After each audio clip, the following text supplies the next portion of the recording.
Welcome back to another best wildcard team video for World Cup Fantasy, the final one as we're approaching match day 7 for the third place playoff and the World Cup final, and I'll be talking about what you can do. And I know a lot of us will still be able to build a 50-man squad without the wild card, but you still may have it in your back pocket. You can maybe take some more punts, check the lineups for the third place playoff. We would expect a bit more rotation there, and also this will help you for your transfer plans even if you aren't using the chip. So if you end up enjoying this video, then be sure to drop it a like. We're trying to get this over 300, and we're also looking to push on ever closer towards 20,000 subscribers. Without further ado, let's get straight into this video. Once again, just like in match day 6, it's really difficult to pinpoint the best goalkeepers, and in the end it was Martinez and Lloris who kept the clean sheets and progressed to the World Cup final. But now if you have both of them, you will have a clash and you can't play both of them at the same time. You will have to drop one, and maybe with one of your spare free transfers or on the wild card, you can rectify that and bring in a goalkeeper from the third place playoff, either Bono or Livakovic. So really the key thing, and I think this is all quite obvious, is to get a keeper from the third place playoff and also one from the World Cup final. And I've gone for Bono and Lloris, and I'm kind of balancing things out a little bit. You might expect a Croatia clean sheet or an Argentina clean sheet, and if that's the case, then maybe go for Livakovic and Martinez instead. But I'm going to go for some of the Argentina and Croatia defenders instead and try to balance it out that way. But let me know your thoughts down in the comment section below. Before match day 6, France hadn't kept a clean sheet, and once again against Morocco, they were very shaky, and there were certain moments where Morocco were right in front of the goal. All they needed to do really was shoot or have that one moment of quality, which they just lacked in the final third. But France, I was quite confident of them keeping a clean sheet. Unfortunately, they did get it, but once again in the World Cup final, I mean, the last time these two teams faced, France and Argentina, it was a 4-3 victory for France, and they're completely different sides now. Argentina much better. You would argue France are slightly worse, but it should still be a fascinating contest. Really close game, but in terms of clean sheets, it's probably a bit unlikely, despite the fact that in World Cup finals, these games tend to be really tight. It could be a 1-0, maybe a 2-1, but you wouldn't expect or be that confident of a clean sheet either way. If you are, though, then go for the goalkeeper that you think will keep the clean sheet. That will be my main kind of advice, but I'm going for Bono and Lloris, and I'm going to go for different kind of defenders to balance things out. I don't think there's a right or wrong way of playing this. It's very difficult to call both of these games, for most people anyway. Maybe some of us will have our own opinions, but I'm going for a double up defensively in every single one of these countries, with the exception of Croatia. Now that could be a mistake, because before the semi-final, they had only conceded 3 goals in the whole tournament, and they actually faced each other, Morocco and Croatia, in the group stages. They drew 0-0, a bit similar to how England and Belgium were in the same group, then faced each other in the third place playoff. But I think this is the best possible way to cover all of these defenses. So with Argentina, we've gone for both of their fullbacks. Now, there is the possibility of Tagliafico starting yet again. He was exceptional against Croatia, but Acuna is the first choice left back, and it really depends on how these players train and how Scaloni thinks is the best possible way to tackle France. But I think Acuna is a good choice if he does start, and he's also got a 1-week break, which is a big advantage. And later on, we'll talk about another player who could potentially start and have a 2-week break ahead of the World Cup final. But Juranovic, for me, is the best Croatia defender. I've been saying this all tournament. He was exceptional against Brazil. He was one of the standouts in that game, with the exception of Livakovic and Modric, you could say. And there is Borna Sosa, Gavardiol, but I think Juranovic is probably the most offensive of the lot, although some of you may argue it's Borna Sosa, especially with his stats for both club and country this season. Then we've gone for Hakimi. He's been very impressive in this tournament. A bit underwhelming against France, I would say, and I think that France's left-hand side could have been targeted a bit more by Ziyech and also by Hakimi, but he is a good option nonetheless. And you've got all the others like Agurd, Saiss and Mazraoui, who clearly weren't fit enough to start the semi-final. I wouldn't kind of take a punt on any single one of them at the moment and just go for Hakimi. And a lot of Moroccans have told me, if we do lose and play the third place playoff, we're probably going to go for a really strong team there. We're the most likely to play a really strong team, and I do agree with that. I think the only other one that maybe would have taken it almost as seriously and probably made minimal changes would have been Argentina. So I think that is probably going to be the case. But why make transfers now or finalise your team when we get the Morocco versus Croatia lineups before the wildcard can be finalised and before the match day 7 deadline? So don't worry about that too much, but I think Hakimi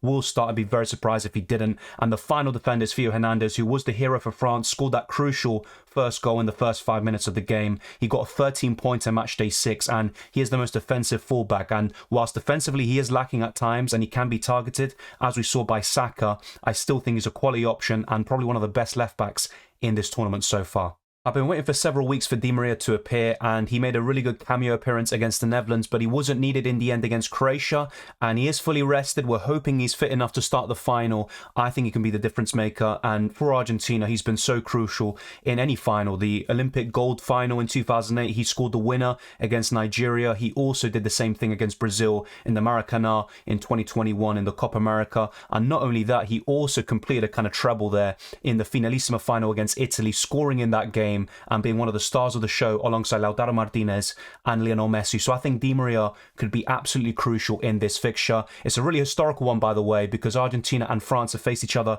3 times in World Cups. In 1930, Argentina won that to reach the final. 1978, Argentina won 2-1 and ended up winning the trophy. And then, of course, the one that I mentioned in 2018. So I think Di Maria is really crucial. He scored that amazing goal against France 4 years ago, and he is capable of doing that once again, even in a World Cup final. Now, if he isn't fit enough to start, then I would probably just go for Fernandes or McAllister, and a lot of people have been asking me about that in recent streams. If I had to pick one, I'd still go for Fernandes, especially if Paredes starts, because that gives Fernandes more of a free role. But if we look at the last game, both of them got 3 points, and McAllister was so close to scoring, but he was denied by an astonishing Levakovic save. But McAllister got the key passes point, whilst Fernandes got the tackles point, but they both got 3 in the end with the clean sheet and the appearance point as well. And I would probably still favour Fernandes, but it also depends on the role. If Paredes isn't starting and Fernandes is playing as the lone defensive midfielder, then I'd probably favour McAllister. But otherwise, if Fernandes is in that more kind of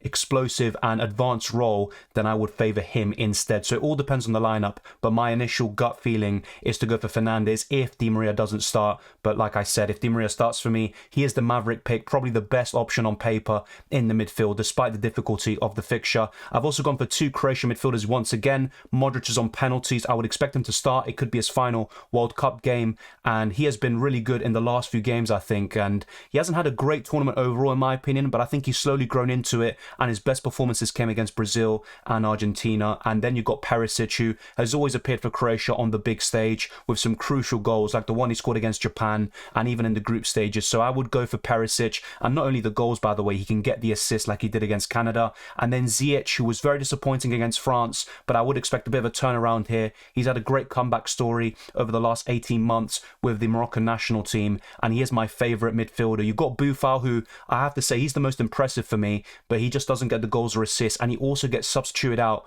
very early in most of these games, so it does seem like he tires out a little bit, and the manager looks for something different there. And the final midfielder is Tchouaméni, and he's really there for the tackles, let's be honest, but he also is very good with long distance shots, as England found out, so he is probably my favourite France midfielder. But you could also say Rabiot, who should be expected to return. The same goes for Upamecano. They were both ill for the semi-finals, so it's between Rabiot and Tchouaméni. Let me know your thoughts in terms of the best France midfielder, and if Griezmann was a midfielder, like I said, he would be all over and he would be in my team straight away. He's probably been France's best player in this tournament so far.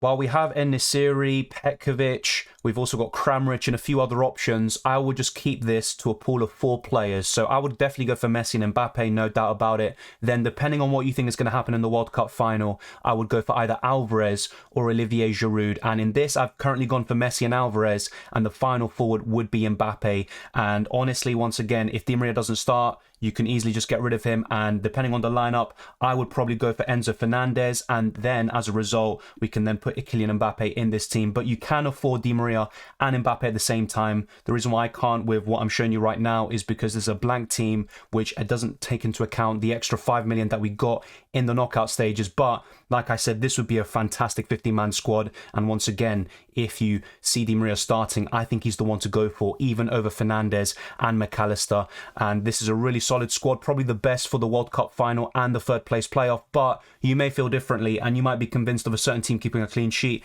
If that's the case, go for maybe 3 or 4 to cover their defence, and maybe load up on certain teams rather than going for this balance that I've been looking to achieve. And to be honest, I'm looking at both games, really difficult to call. It could go either way, and once again, I think the lineups could maybe give us a bit more insight, and that's when I'll finalize my team. But in terms of fantasy options and who has the best chance of scoring points on paper, I think this is it. So from Morocco, it's Bono, Hakimi, and Ziyech. From Croatia, it'd probably be Juranovic or another defender like Bruno Sosa. Then Perisic and Modric. From Argentina, for the fullbacks like Molina and Acuna. Then I'd look towards the Di Maria, Messi, Alvarez. And for France, you're looking at Hernandez, Mbappe, Olivier Giroud in particular. So let me know your thoughts on this 15-man squad. And the final matter to settle is the captaincy. And I think it's really difficult to call in the Morocco-Croatia game. Like I said, they both drew in the group stages of this World Cup.